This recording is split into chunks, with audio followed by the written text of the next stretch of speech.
Hey guys, it's Gun Deity here. And everyone knows about the budget Staccato. Great gun, the Springfield Prodigy, great gun, great price. It gets you into the 2011 for a reasonable price. But the reason why it exists is because this guy exists. The Staccato P. Well, Staccato in general, but in this case, the Staccato P. Both are 2011s. Both are double stacked 9mm. Both run 17 and 20 round magazines. Both have 5-inch barrels. This one is just a target sight, while this one has a optic sight. So why is this one twice the price of that one? Biggest and easiest way to describe it is this one uses high manufactured parts, or what they call MIM parts, which are cast parts that are formed for a mass production of this gun. Well, this one uses hand-fitted parts. So you're going to get tighter tolerances, probably a little better accuracy.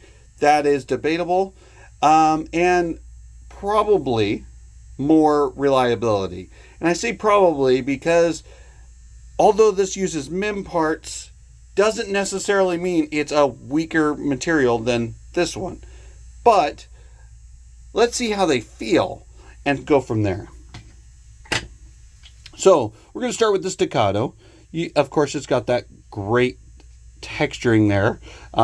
It's kind of a design more than it is a texture, but it works really well. You have a nice large manual safety there. You have skeletalized hammer and trigger, of course. This is a polymer lower, steel upper, and it's got a threaded barrel on there.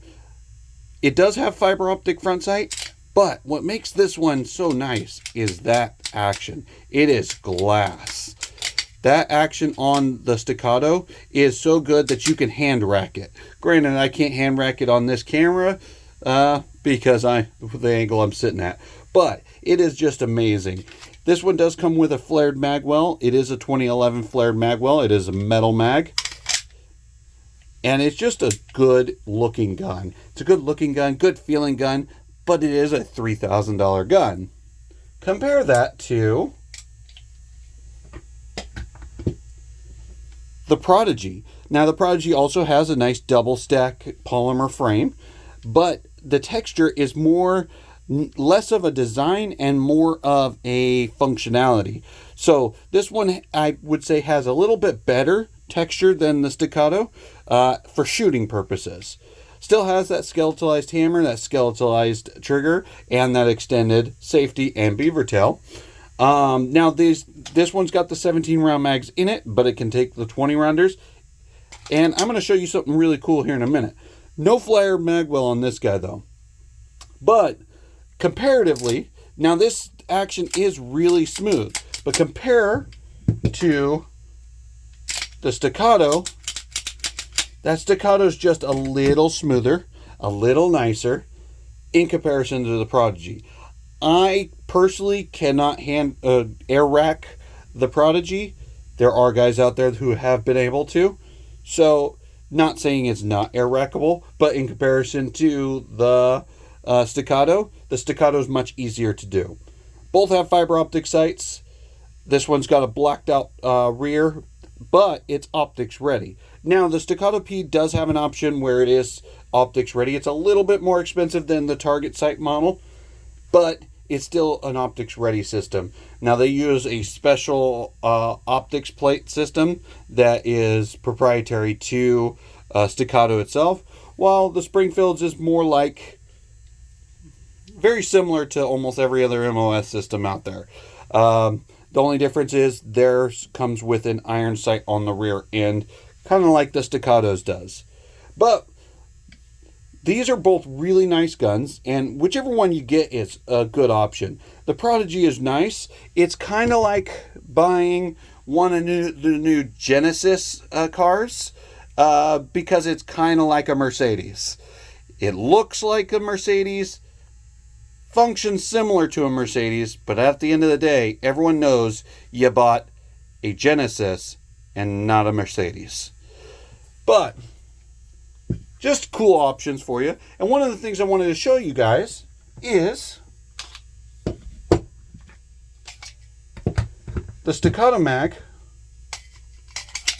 will work in the Prodigy and vice versa. So the cool option is if you have a Staccato and you don't want to spend $100 for their magazines, you could buy Prodigy mags. Or if you have a Prodigy and you want to spend $100 for a more reliable magazine, they got Staccato mags. Now, I'm not going to say that the Staccato is 100% more reliable than the Prodigy. Prodigy hasn't been around yet long enough to determine whether it's going to be more reliable than the Prodigy or than the Staccato. Now, STI back in the day had issues with their Staccatos. Now that Staccato is their own company, I've heard that the issues have been worked out. So that is to be seen if the Prodigy or if the Staccato is 100% reliable. And the Prodigy, when it first came out, it had its issues, mainly with those MIM parts and not honing their their ejectors, not honing their ejectors. Those issues seem to have been worked out. The people that have been getting their Prodigies lately seem to be having no problems. So, definitely something cool. One last thing I want to show you is the trigger pull. Of course, we are showing empty on this guy. There's a little take up. You hit a nice wall. And then, of course, a very clean brake. Let's reset that trigger. Ready? It's right there. And this trigger is probably right around maybe 3 pounds, maybe. Well, let's try the Prodigy. You get a little take up. The trigger's a little sloppier. As you can see, there's kind of a little slop in that trigger. You can see it move up and down. You hit a nice wall. And then the trigger's a little heavier on the Prodigy. It's not terrible, but it is a little heavier. And then that reset is a lot further out than on the Staccato. Both are great pistols. Both have really nice triggers. I will say the Staccatos is a little nicer. For $3,000, it should be a lot nicer. So, nothing against either one. But if it was my money, I probably would buy the Prodigy. Just because it's already optics ready. It's $1,400. And you can, with the money you save, you can put more money into ammunition, more magazines, optics, things like that. The Staccato is great. If you shoot competition, the Staccato is probably the gun you go with. But if you're just getting into competition or just starting, I would go with the Prodigy. But both are great options. Both are cool. And if it wasn't for the Staccato, the Prodigy wouldn't exist. So, definitely something really cool. And if you ever get a chance to put your hands on both, definitely do so and determine which one's better feeling to you. Both are beautiful guns. Both are great designs. And honestly, the Prodigy is pretty darn good, but that Staccato is just dead sexy. But definitely something you should check out. And if you guys like this, like the video, comment in the comment section. Tell me which one you would like more and subscribe. I also have some affiliate links in the description, so if you guys want to buy anything and support the channel, definitely hit one of those and purchase something. That'll help the channel. All right, I'll see you for the next one, guys.